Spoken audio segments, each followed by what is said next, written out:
I want to talk about one more thing before we get into the news. And that's all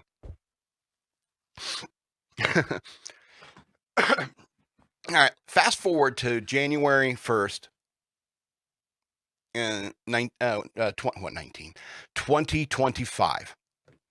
Donald Trump has won the presidency, and he's going to be sworn in a couple days, 5 days. All right. It's a new year, and Donald Trump is going to be the second president in history to serve 2 consecutive terms. Now, forget all the emotion and rational stuff that has to happen between now and then. Just imagine we're at that point, and Donald Trump's about to be sworn in as the 47th president of the United States. The last president to have served 2 non-consecutive terms was Grover Cleveland. All right, and that's something that Donald Trump has in comparison to Grover Cleveland. And it's funny because there's not a whole lot of parallels to like Grover Cleveland's first term to Donald Trump's first term.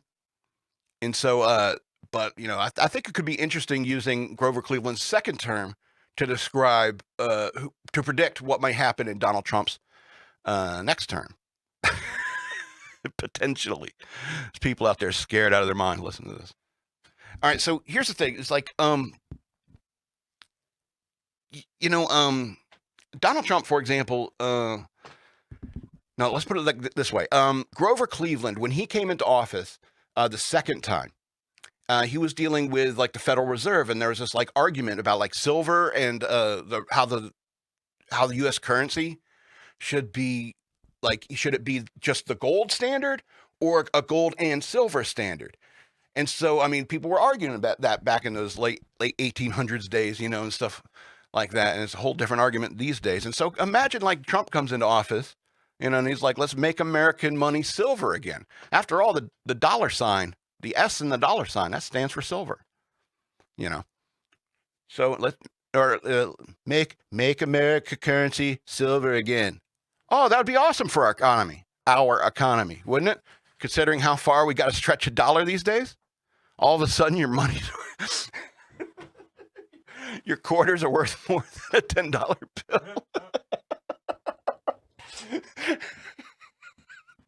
That would be awesome. All right, what else was he? Grover Cleveland had to deal with the Pullman strike. And didn't I hear today that there was some like potential railroad strike that was going to happen? Hey, shit don't change. And so Donald Trump would have to deal with like the Pullman strike, Maybe he can get it right this time. And didn't Grover Cleveland in the second term like get cancer and had a secret operation to have it removed because they didn't want the economy to collapse, thinking that the president was sick or going to die or something like that? He ended up serving out his term anyway and died like, I think 10, 15 years later. Can you imagine that? If Trump beats cancer while in office? That's what you Democrats need to worry about. If Trump beats cancer while in office, that's when you're like, oh my God, he may have pulled an FDR. He may pull an FDR. Exactly. You'd have to ride that all the way to your deathbed. You know what I'm saying?